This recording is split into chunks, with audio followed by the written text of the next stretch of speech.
If you want to be notified when Breakfast Club videos go up, remember to subscribe and click the bell. You say you wanna try, but you never do. Sugar, there's a reason why we lose. You say you wanna cry, but you never do. Sugar, there's a reason why we lose. Hey guys, Nathan Brandon Masters, Breakfast Club Wednesdays, and before I jump into it, I want to tell you about my Indiegogo campaign that I'm currently running, and it's for Epitaph Bread and Salt Issue 3. So if you like supernatural, sci-fi, mystery type stories, check it out. I think you'll enjoy it. Now, I'm following up on a video that Agent of Doubt did about the Nootropics channels being deleted from YouTube. And apparently that was an accident. So Steve Cronin, who's kind of like the guy, you know, he's like the go-to guy on YouTube when it comes to nootropics, his channel has actually been put back up. And YouTube is claiming that this was an accident. But you guys know how I feel about YouTube and their claims. I always assume malice as opposed to incompetence when it comes to YouTube. But apparently enough stink was raised about this that these channels were brought back. Let's hear a little bit about this from Steve Cronin, whose channel is back on YouTube. Hey guys, what's going on? It's Steve Cronin. That's right, I'm back.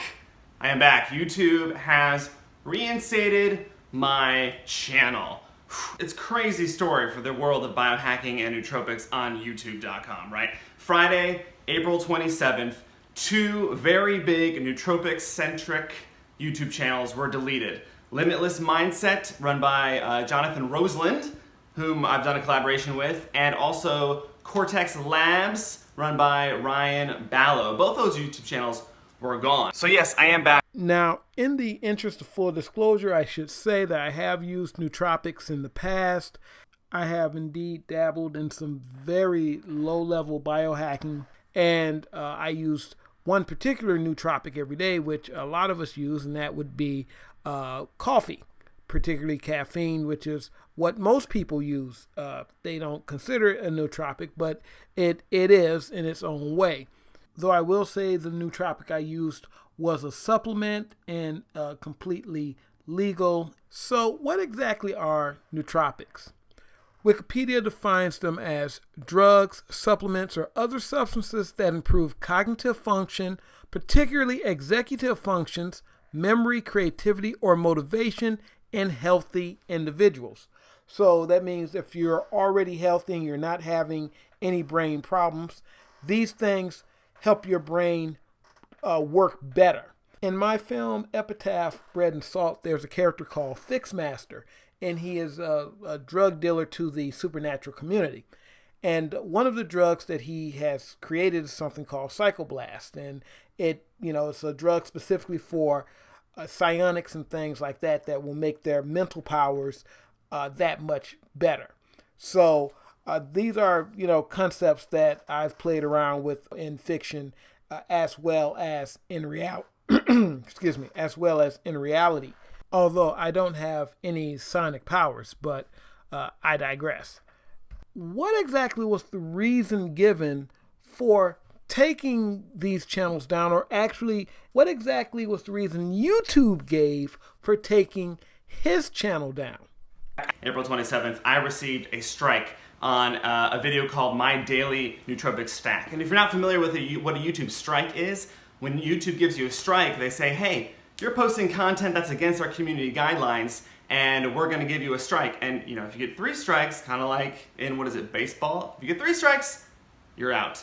In other words, your channel is terminated, deleted, etc. The other 2 people, Jonathan and Ryan, they both got their channels deleted overnight, because so they got like 3 strikes or more in an overnight period. So I was like really freaking out. And I set all my nootropics related videos to private. What YouTube hit me with, the part of their guidelines, their community guidelines that they said I was violating, was that I was promoting harmful and dangerous content. it's incredibly subjective. Nootropics, they're cognitive enhancing supplements that you take. The vast majority of which I speak about are illegal to purchase and use, at least in the country I live in, the United States. I'm talking about this. I'm someone talking about something. It's not a recommendation, not promoting its use, etc. So I was a little surprised by that. So then on Sunday, April 29th, 2 days later, I get a second strike on an adrafinil video. I was like, oh my gosh, an adrafinil. Now, the particular drugs he's talking about here, adrafinil, and there's other drugs like modafinil and stuff like that. It's usually for people with ADD, people with attention deficit disorder. But these drugs also work as cognitive enhancers to people who have a normal healthy brain. The only problem is the obvious one, which is they are illegal without a prescription. So my first assumption was that they were taking these channels down because of that. And this made sense because Nootropic Channels aren't the only channels getting hit, but weed channels are also getting hit. I apologize. I had to get this out. I have to talk about all the fucking weed channels that are getting removed from YouTube. Just like you guys, I thought it was really just like, you know, some more drama bullshit. Something that was going to blow over, people were exaggerating. But no, there is a legitimate issue going on with multiple big YouTube channels where they are actually legitimately being removed. And none of them so far have been reinstated that I've been able to find. I just watched Philip DeFranco's video on it and got so fucking pissed off right now. Like, I wonder why when I looked up Xcode A's videos that I couldn't barely find any. I haven't seen any of Loaded Up's new videos. I haven't seen any Custom Grow 420's new videos, Strain Central. And I was kind of like, wait, what's going on? So I looked into it and literally they're all fucking gone. Philip DeFranco talking about it helps. According to him and who he's talked to, I guess it has more to do with people linking to dispensaries and to certain things like that. And in a sense, I guess I could understand that. But to actually completely terminate somebody's channel is absolute bullshit. And the guidelines, they're very specific about drug use and even underage drinking. But for the most part, that type of stuff kind of flew under the radar. But I'm thinking now, because of government restrictions and things that are happening politically, they're tightening up on that type of stuff.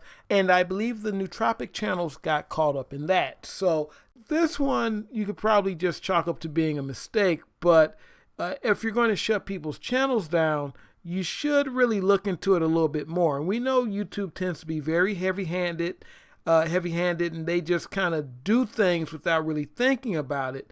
I would love to know what pressure was being put on YouTube to make these decisions this way. I'm very interested in figuring that out. But that's what I think happened. They got caught up in that, and it was a mistake, and YouTube actually fixed it pretty quickly. So I'll give them credit on that. You guys take it easy. Nathan Brendan Masters. Asta.